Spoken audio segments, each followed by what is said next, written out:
Sim, vamos falar do Flamengo. Vini e Rodrigo sempre insistem nesse tema. Bom, gente, boa noite para vocês. Aqui é o Ricardo. Eu vim aqui falar sobre a entrevista do Cucurella, traduzida, e a entrevista do Mbappé, traduzida também. Na realidade, o que eles estão falando é a pura verdade. O futebol brasileiro está escasso. Eles falam que o Flamengo é o tubarão que nada num aquário cheio de peixe pequeno. É verdade, porque a economia do Flamengo e a economia do Palmeiras é grande, é forte, porque tem patrocinadores, mas para a Premier League não chega nem na segunda divisão a economia desses times. Ou seja, o poder aquisitivo que o Palmeiras fez para contratar o Andrés Pereira foi mais de 30 milhões de euros.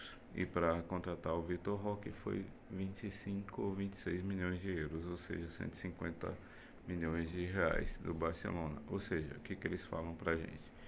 Que a gente vende os nossos talentos, vende lá para fora, e é verdade, a gente não matura eles aqui, porque o futebol de lá é melhor, tudo de lá é melhor, até o euro ele é 6 vezes mais do que o real. Então fica desumano fazer dois times brasileiros ou times sul-americanos competir com os times lá de fora. Ontem a gente viu um jogo do Flamengo.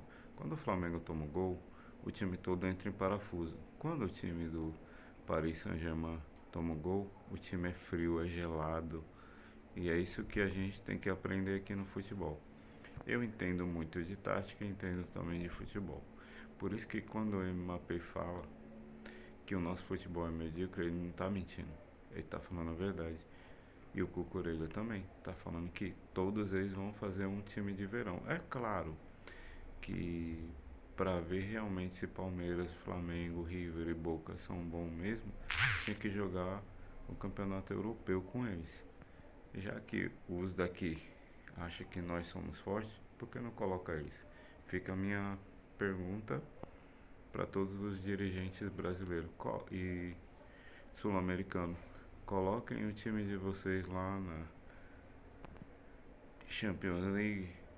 Diga que são os times que vão entrar para medir força com os europeus. Aí sim eu falo que a gente pode ser um dos melhores do mundo, porque lá ganha patrocínio, lá ganha dinheiro, a televisão lá é mais vista no mundo todo.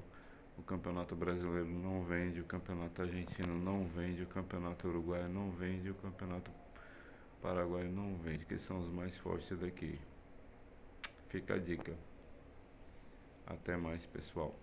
E prestem bem atenção no que o Mbappé e o Cucurella falou. Isso dói, machuca, mas é a pura realidade do futebol mundial.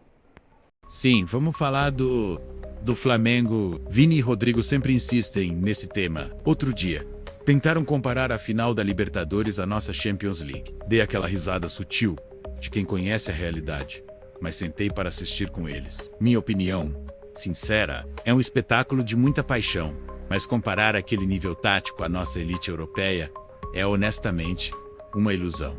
Ao observarmos o cenário do futebol global sob uma perspectiva estritamente analítica, é necessário remover a emoção da equação. O futebol, em sua essência moderna, é uma ciência de ocupação de espaços, gestão de alta intensidade e execução cognitiva sob pressão extrema. Quando olho para a América do Sul, e especificamente para o fenômeno recente do Flamengo e do futebol brasileiro, não vejo uma renascença técnica. Vejo uma anomalia estatística favorecida por um ambiente de baixa concorrência. É fascinante, de uma maneira antropológica, observar como narrativas de grandeza são construídas sobre alicerces de fragilidade estrutural. O que vocês chamam de paixão ou o país do futebol, nós, na elite da indústria europeia, classificamos como um mercado fornecedor de matéria-prima bruta. A genialidade existe, sim, mas em estado selvagem. Sem o refino dos sistemas táticos que desenvolvemos na Europa, essa genialidade é apenas ruído, ineficiente e anacrônica. A seguir, detalhe os pontos que comprovam por que a dominância local não se traduz em relevância global. Existe um princípio básico em economia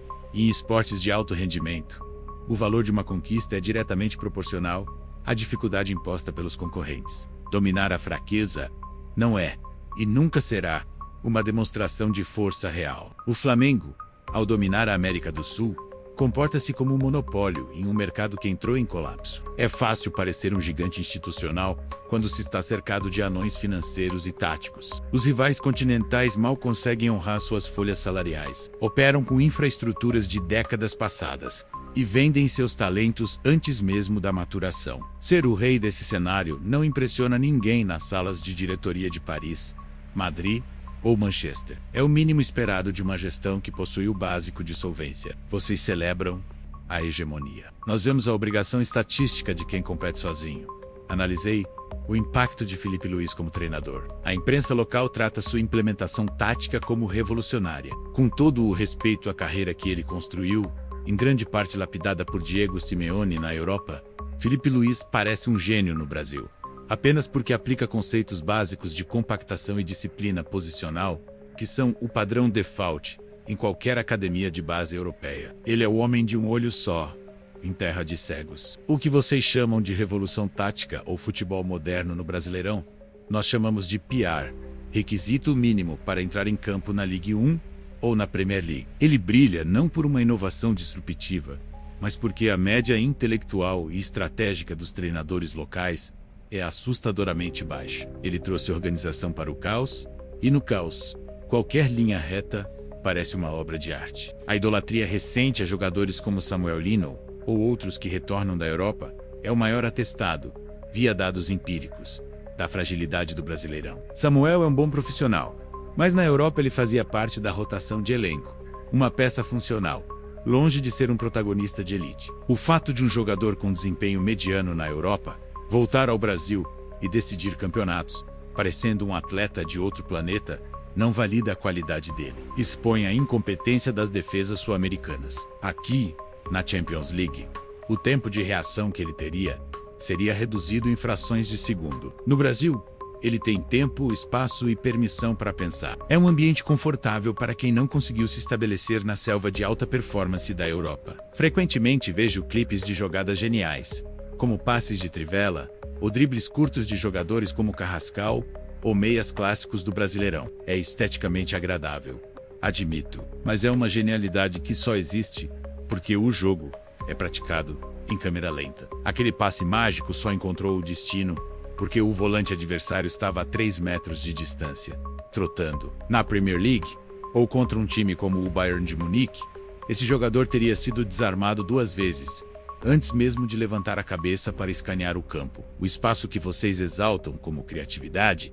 é, na verdade, um erro crônico de marcação. É um futebol jogado com o conforto de um amistoso de pré-temporada, onde a pressão na bola é um convite, não uma imposição física. O conceito dos ciclos vitoriosos no Brasil precisa ser revisado.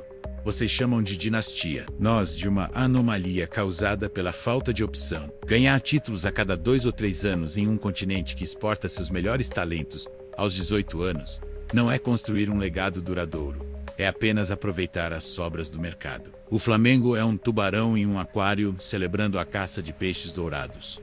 A concorrência é efêmera. Os times se montam e desmontam em 6 meses. Manter uma base por 3 anos no Brasil é visto como gestão de elite. Na Europa, é apenas o ciclo natural de um contrato. A hegemonia é construída sobre os escombros dos rivais, não sobre a superação de adversários qualificados. Fala-se muito sobre a maratona de jogos, sobre jogar 2 finais em uma semana. Fisiologicamente, isso seria impossível na Europa com a intensidade que aplicamos aqui. No entanto, no Brasil, onde a bola rola efetivamente por menos de 55 minutos, e os jogadores caminham em campo durante as transições isso e via-val. A resiliência física que vocês tanto elogiam é, na verdade, um reflexo de um jogo estático, pausado e com baixa exigência atlética real, high intensity runs. Vocês confundem desgaste de viagem com intensidade de jogo. Correr 10 km no calor do Rio de Janeiro trotando é diferente de correr 12 km em Londres, fazendo 40 sprints de alta velocidade. É um outro esporte. O Flamengo se orgulha de seus balanços financeiros. O clube mais rico das Américas. Vamos colocar os números na mesa. O orçamento anual do clube mal pagaria a folha salarial de um time que luta contra o rebaixamento na Inglaterra. Em uma entrevista exclusiva, Cucurella causou polêmica ao relembrar o jogo contra o Flamengo. O jornalista perguntou. Cucurella, o Flamengo, que venceu o Chelsea no Super Mundial, foi campeão brasileiro e da Libertadores, os maiores títulos que um clube sul-americano pode sonhar em conquistar. É tudo isso mesmo? Naquele jogo, vocês perceberam que estavam diante de um grande time? Cucurella, segurando a risada, respondeu: Olha, já se passaram alguns meses daquela partida, que para nós, sinceramente, não passou de uma pré-temporada um pouco mais disputada. Fomos campeões e já esquecemos completamente aquela competição.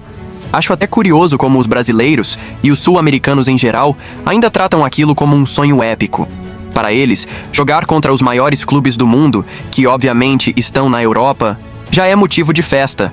É compreensível, considerando a realidade deles. Sobre a qualidade do Flamengo, levando em conta aquele jogo em que tivemos uma expulsão e nosso elenco sequer estava totalmente focado, aquilo para nós parecia mais uma colônia de férias do que um torneio sério. Eu não diria que achei que eram um grande time. Foram apenas incômodos, muito intensos, disputam como se a vida dependesse de cada bola. Mas, na minha visão, foi só isso. Nada de especial, nada que impressionasse. Se querem realmente medir a capacidade do Flamengo ou de qualquer outro sul-americano, coloquem eles aqui, no meio da temporada europeia, quando estamos todos em ritmo máximo, preparados para a mata-mata de Champions. Aí sim dá para tirar alguma conclusão. Eu, sinceramente, não posso avaliar muita coisa de um torneio que, para todos os europeus, não passou de férias de verão. E você? O que achou dessa declaração de Cucurella sobre o Flamengo? Ele tem razão? Comente sua opinião e não esqueça de me seguir.